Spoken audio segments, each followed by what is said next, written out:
को मेरी तरफ से बहुत बहुत साधुवाद, धन्यवाद। मैं कुछ बोलने से पहले ये कहना चाह रहा हूँ कि ऐसी जागरूक भीड़ में जो समाज के लगभग हर एक पहलू से परिचित हैं, राजनीतिक परिस्थितियों से परिचित हैं और देश में वर्तमान समय में हो क्या रहा है उससे भी अच्छी तरह से रूबरू है, उनके बीच कोई बात कहना ये महत्वपूर्ण है। और कितनी कारगर होगी ये तो बात की बात है, लेकिन कुछ बातें हैं शेयर करते रहना चाहिए, क्योंकि जिस परंपरा से हम लोग आते हैं उसमें कम से कम इतना तो सिखाया गया है कि गलत के खिलाफ कुछ ना कुछ बोलते रहिए। ठीक है, कितना कारगर होता है समय उसका मूल्यांकन करता है, लेकिन चुप रहना नहीं। जो भी एप्रोप्रिएट मंच हैं उनके माध्यम से समाज में, विश्वविद्यालयों में, जहां भी अपनी आप बात रख सकते हैं लोकतांत्रिक तरीके से रखनी चाहिए। और उसी परंपरा के वाहक के रूप में मैं आपके सामने उपस्थित हूं। बहुत ज़्यादा तो नहीं कहूँगा, लेकिन कुछ बातें आपसे जरूर कहूँगा। मार्क्स ने कहा था कि यदि दुनिया का इतिहास देखें तो आप एक पंक्ति में उसको समझ सकते हैं कि पूरे देश, पूरी दुनिया का इतिहास जो है वो वर्ग संघर्ष का इतिहास है। जब हम ये बात कहते हैं तो उसको अपनी तरीके से यदि मैं मॉडिफाई करके कहना चाहूँ तो ये कह सकते हैं कि यदि दुनिया का इतिहास आपको देखना है तो संसाधनों में कब्जे की लड़ाई का इतिहास है। पूरा दुनिया देखें, इस दुनिया के संसाधनों में कब्जे की जो लड़ाई है, आप प्राचीन काल से लेकर मध्यकाल होते हुए वर्तमान तक देखें तो आप पूरा मूल्यांकन करेंगे, विश्लेषण करेंगे कि इस लड़ाई में उन्होंने जो पावरफुल रहे हैं, जिन्होंने हमेशा शोषण किया है, उन्होंने धर्म का भी उपयोग किया है, जाति का भी अपने हिसाब से उपयोग किया है, मिसयूज किया है। और जितने भी पॉलिटिकल राइट्स को, पॉलिटिकल पावर को, आजकल संविधान को, हमारे अधिकारों को, सबको उन्होंने अपने अनुरूप ढाला और संसाधनों पे हमेशा अपनी सत्ता बरकरार रखने का काम किया है। और जो आज के समय में तो ज्यादा उभर के आ रहा है। दो तीन चीजें हैं, यदि हम अपने इतिहास को नजर डालें तो आजकल जितना मिसगाइड किया जा रहा है, बड़े सिस्टमैटिक ढंग से, सुनियोजित तरीके से और षड्यंत्रकारी तरीके से, कि आपकी एक जो समृद्धशाली परंपरा थी, एक जो संस्कृति थी, जिसको आजकल भारतीय संस्कृति कह के हमारी पूरी संस्कृति को इग्नोर कर रहे हैं, उस श्रमण संस्कृति, उसके हम लोग वाहक हैं। और हमारी जो श्रमण संस्कृति है, जो इतनी गौरवशाली संस्कृति है, तो दो इतिहास कॉन्फ्लिक्ट रहा है हमेशा, श्रमण संस्कृति का और वैदिक संस्कृति का, जो आज भी परिलक्षित हो रहा है। तो इस श्रमण संस्कृति के दो उद्देश्य हैं। आपको इस महीन तर्क को, महीन अंतर को जरूर समझना पड़ेगा। जैसे यदि हम श्रमण संस्कृति की बात करें तो हमेशा ये मानववादी रही है, अर्थात समानता की बात करती है, सामाजिक मूल्यों की बात करती है, मानववादी मूल्यों की बात करती है। लेकिन जो दूसरी संस्कृति, श्रमण संस्कृति है, वो हमेशा श्रेष्ठता की बात करेगी कि एक श्रेष्ठ है दूसरे से। वो चाहे जाति के रूप में दिखे, चाहे धर्म के रूप में दिखे, और चाहे समाज में किसी भी रूप में दिखे, वो हमेशा श्रेष्ठता की बात करेगा, मोनोपोली की बात करेगा। लेकिन हम लोग संविधानवादी श्रमण संस्कृति के वाहक हैं, हम लोग समानता की बात करते हैं, समता की बात करते हैं। समानता, अवसरों की समानता होती है, लेकिन जब हम समता, इक्विटी की बात करते हैं तो उसमें जस्टिस भी इंक्लूड होता है। ये बात तो आप लोग सब लोग समझ रहे होंगे। तो हमारा इतना ये कहना है कि इस संस्कृति को कैसे कब्जा किया गया, इसको समझिए आप लोग। आपने देखिए, जो हमारे संस्कृति के बहुत महत्वपूर्ण अंग थे, जैसे समानता को, शब्द को उन्होंने क्या किया, समरसता से कर दिया। उनके प्रोग्राम जो आप देखेंगे तो क्या होते हैं, समरसता वाले प्रोग्राम। समानता और समरसता में बहुत अंतर है, मूलभूत अंतर है। समान समरसता है कि एक ही रंग में सबको रंग दो, बिल्कुल नहीं है वो। हमारी संस्कृति बहुसंस्कृतिवादी संस्कृति है जिसमें सबका सम्मान है और सभी धर्मों का, सभी लोगों का, सभी संप्रदायों का सबका सम्मान है। तो वो दूसरा उन्होंने क्या किया, आपका एक बुद्ध का जो हमारी परंपरा के बाद जो बुद्ध, कबीर, फुले, पेरियार, अंबेडकर, नानक, बीपी मंडल, जो सभी उसी परंपरा के लोग चले आ रहे हैं, उनमें क्या है, भारत बौद्ध दर्शन में आपने जब बुद्ध में भारत था, आप इतिहास पढ़ते होंगे तो संघ की बात होती थी। उसी संघ को उन्होंने लिया। देखिए उस संघ को आज जो संघ उनका जो इतना प्रभावी हो गया है कि हम लोग लग रहा है कि अपंग हो गए। तो हमारी संस्कृति का शब्द है उन्होंने वहन किया, हमारी समता को समरसता से रिप्लेस किया। इसके बाद हमारे देवी देवताओं को भी चुराया इन्होंने।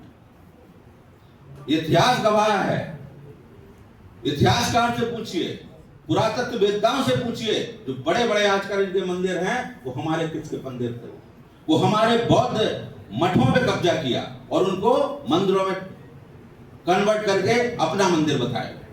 इस तरह से पूरा का पूरा, जिसको हम लोग कहें कि मनुवाद और ब्राह्मणवाद या श्रमण संस्कृति, सब एक ही नाम है और एक ही समानार्थक शब्द हैं। इन सबको सनातन शब्द, और इसके बाद और एक महत्वपूर्ण चीज होता है जो समाज में बड़े लंबे समय तक चलता है, वो दर्शन। क्योंकि मैं दर्शन का विद्यार्थी हूं, पढ़ाता हूं, तो एक बुद्ध परंपरा के महायान काल के बहुत महत्वपूर्ण दार्शनिक नागार्जुन, सबने नाम सुना होगा। एक नागार्जुन हिंदी के कवि हैं, एक दार्शनिक भी हैं बुद्ध परंपरा के। नागार्जुन का दर्शन आप पढ़ेंगे, कुछ दर्शन के विद्यार्थी हमारे विश्वविद्यालय के हैं, वो समझते हैं दर्शन का। आप जब नागार्जुन का दर्शन पढ़ेंगे तो आपको लगेगा कि पूरा का पूरा दर्शन वेदांत का दर्शन है, अद्वैत वेदांत का दर्शन है, जो शंकराचार्य का दर्शन है। और इसलिए बड़े उस समय के लोगों ने शंकराचार्य पर यह आक्षेप किया कि ये छद्म शंकर, इनको कहा जाता है कि छद्म बुद्ध है, शंकर को ये उपाधि दी गई।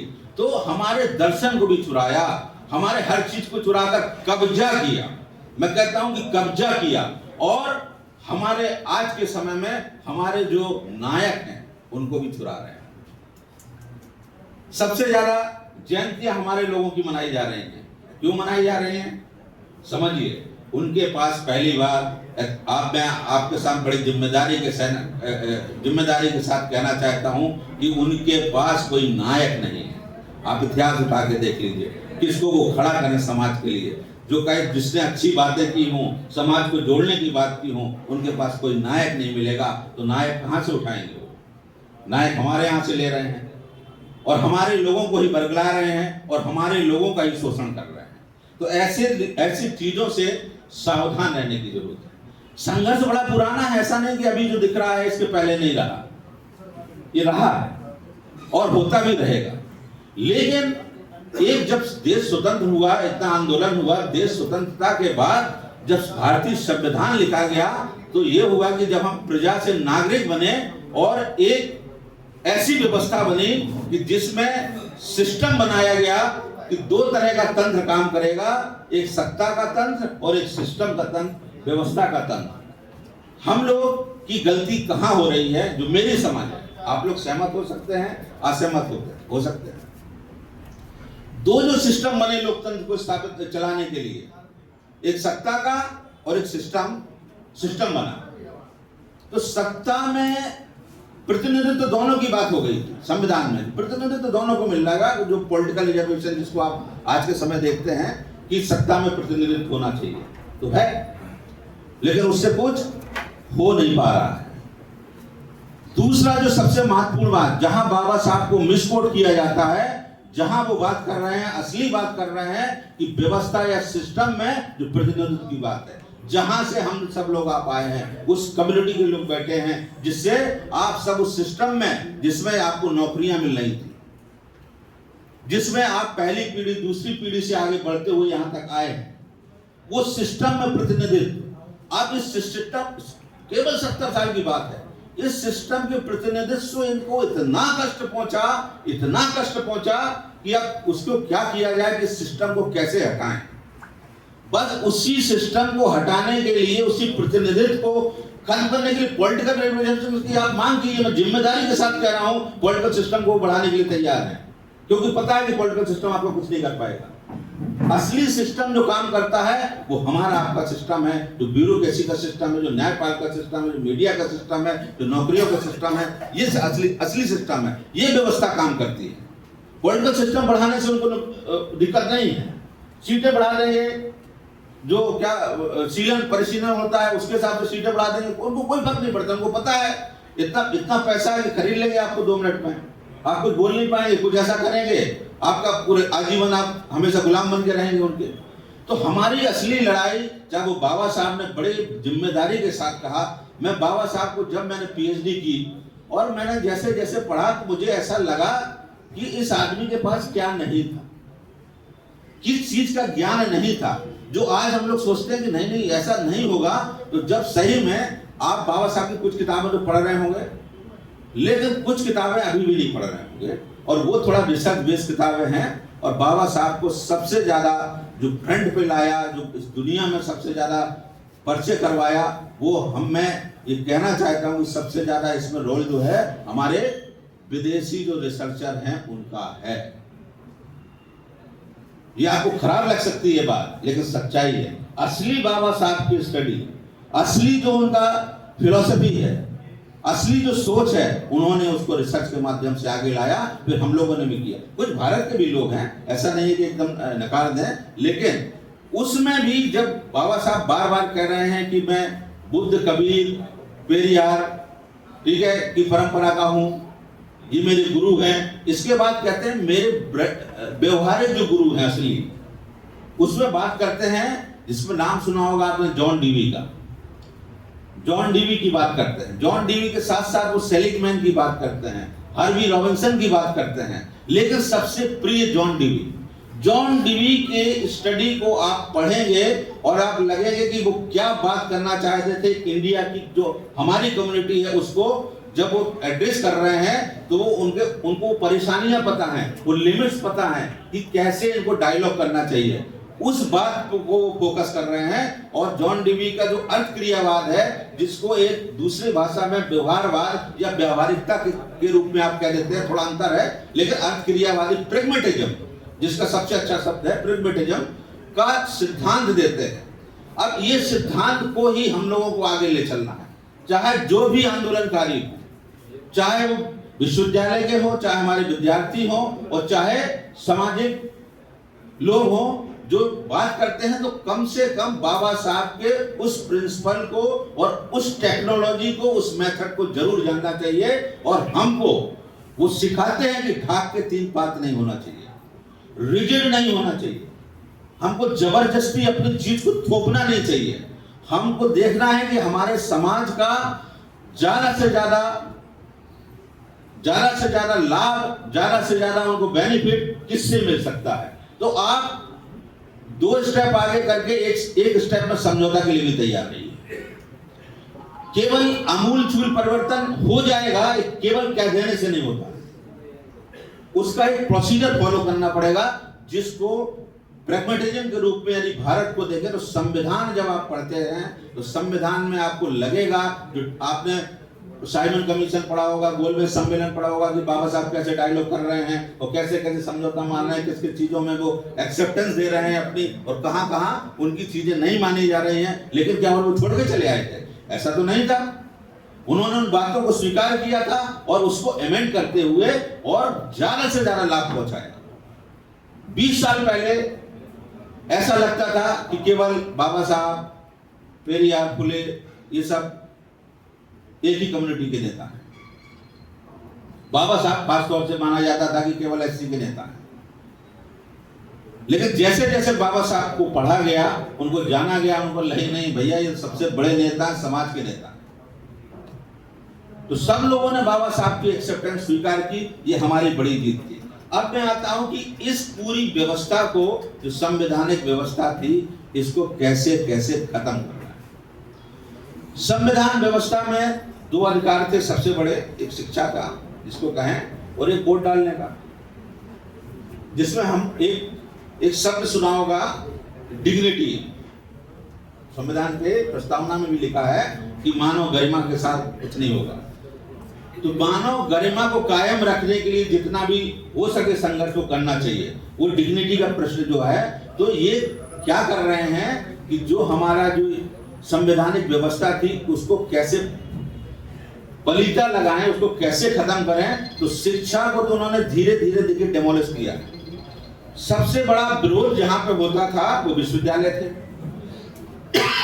जहां की बात एड्रेस होती थी और सुनी जाती थी, बड़ों के बीच में, विरोधियों के बीच में, सत्ता के बीच में। उस विश्वविद्यालय को कैसे क्रश करें, तो उस विश्वविद्यालय को क्रश करने के लिए जो बच्चा, जमीन का बच्चा आएगा, गरीब का बच्चा आएगा, तो सबसे पहले उनके संसाधनों को खत्म करें। संसाधन में खत्म करें मतलब प्राइवेटाइजेशन किया, बाप की नौकरी नहीं रहेगी, बेटा नहीं पढ़ा पाएगा। जो सरकारी विश्वविद्यालय हैं उनको धीरे धीरे डेमोलिश, वजीफा जिसको स्कॉलरशिप बोलते हैं, आप लोग उच्च शिक्षा के विद्यार्थी बैठे हैं, वो जानेंगे कैसे धीरे धीरे वजीफा खत्म हो गए। माइनॉरिटी के वजीफा को धीरे से रिमूव कर दिया गया, आप लोगों को पता ही नहीं चला। और जिम्मेदारी के साथ कहता हूं, जितने भी पढ़े लिखे लोग यहाँ बैठे हैं, यदि स्कॉलरशिप नहीं मिलता तो बड़े से बड़े इंस्टीट्यूट में जो आप पढ़े हैं, JNU, DU और जहाँ जहाँ पढ़े हैं वो कभी नहीं पढ़ पाते। इस बैकग्राउंड के साथ आते हैं। मैं अपनी बात बताता हूँ खुद, यदि स्कॉलरशिप नहीं होती तो नहीं पढ़ पाते हैं, नहीं जा पाते हो। तो आपको सबसे पहले, क्योंकि इस व्यवस्था को खत्म करना है, तो विश्वविद्यालयों को, शिक्षा को खत्म करिए। बोर्ड की बात में बाद में करूंगा। बोर्ड का अधिकार, जिसकी वैल्यू जितनी थी कि सबका वोट एक समान, एक कीमत, वो बोर्ड की कीमत रह ही नहीं गई है। आपको लगता होगा कि बोर्ड की कीमत है आपकी, मुझे नहीं लगता है आपकी बोर्ड की कीमत है। उन्होंने अपना तंत्र इतना स्ट्रॉन्ग कर दिया है कि आप अपना वोट दीजिए चाहे ना दीजिए, वो केवल अभी जो थोड़ा बहुत आवरण पहने ना, चोला पहने हैं ना डेमोक्रेसी का, उसको जब चाहेंगे उखाड़ फेंकेंगे। अब उनको आपकी वोट की जरूरत नहीं है, उनको जितना वोट लेना होगा वो ले लेंगे। समझ रहे हैं चीज को? मशीनरी पे अभी 4 दिन पहले एक सुप्रीम कोर्ट का एक जज का निर्णय आप लोगों ने पेपर में पढ़ा होगा, कितनी वाहियात बात कही। इस देश में जिसने सबसे ज्यादा दुखी किया है, इस देश को सबसे ज्यादा क्षति पहुंचाई है, तो मुझे भले जेल हो जाए, मैं जिम्मेदारी के साथ कहता हूं, वो न्यायालय है। पहली लड़ाई यदि हमको लड़नी है लोकतंत्र को बचाने के लिए, तो न्यायालयों के खिलाफ लड़नी पड़ेगी, तभी हम बचेंगे। बाकी कार्यपालिका और विधायिका तो देखिए चट्टे बट्टे हैं। उसके अलावा जो 2 चैनल और बने थे, एक मीडिया और एक न्यायपालिका, जहां पर लोगों को उम्मीद थी न्याय की। मीडिया का तो जो हाल है देख ही रहे हैं। यदि सोशल मीडिया नहीं आती तो ये जो थोड़ा बहुत चल रहा है वो भी खत्म हो जाता।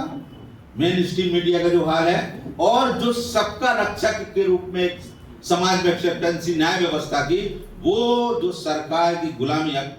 एक स्टूडेंट ने बड़ी अच्छी बात अभी बोल के गए हैं कि न्यायालयों का चरित्र जो जिस हिसाब से हुआ है, वो कह रहा है कि बस खत्म कर रहा हूं कि आपने क्या बोला सुप्रीम कोर्ट में असम SIR को लेके कि ये हमेशा के लिए थोड़ी किया गया कि आपका वोट काट दिया गया। शर्म नहीं आती न्यायपालिका को ऐसी बात बोलते हो? सुप्रीम कोर्ट का जज बोल रहा है। जिस तरह से जो आप राम मंदिर का निर्णय दिया गया कि हमको स्वप्न आया था, मजाक कर रहे हैं व्यवस्था के साथ। आप इतनी बड़ी आबादी के साथ मजाक कर रहे हैं। आपने क्या, इसलिए सबको छोड़िए, विश्वविद्यालय भी बचेंगे, व्यवस्था भी बचेगी यदि न्यायालय सही रहेंगे। तो न्यायालयों के प्रति जो हम लोग अभी कमजोर हैं, हम आवाज नहीं उठाते हैं, उनके खिलाफ आंदोलन नहीं करते हैं। जिस दिन समाज जब उठ खड़ा हुआ और कॉलेजियम सिस्टम को नष्ट करने की बात हर मंच से करने लगा, हर आंदोलनों में करने लगा, और उसमें कि न्याय व्यवस्था बदलने की बात करने लगा, उस दिन हम लोकतंत्र को भी बचाएंगे, अपने लोगों को भी बचाएंगे, और उस लोकतंत्र को हमारे अधिकार सुरक्षित रहेंगे, सब कुछ सुरक्षित रहेगा, हमको प्रतिनिधित्व मिलेगा। इसलिए साथियों, बड़ी विनम्रता के साथ फिर मैं कह रहा हूं कि सबका आप जड़ देख लीजिए। जो मेरी समझ है उसके हिसाब से न्यायपालिका सबसे बड़ी दोषी है। न्यायपालिका के खिलाफ हमको एकजुट होना पड़ेगा, लड़ना पड़ेगा, और हमको तभी जीत मिलेगी, नहीं तो इसके अलावा कुछ नहीं हो सकता है। हम लोग समझ लीजिए बहुत गहरे खाई में जा रहे हैं। धन्यवाद, आपने मुझे मौका दिया बोलने के लिए, अपनी बात रखने के लिए। मैं मंच का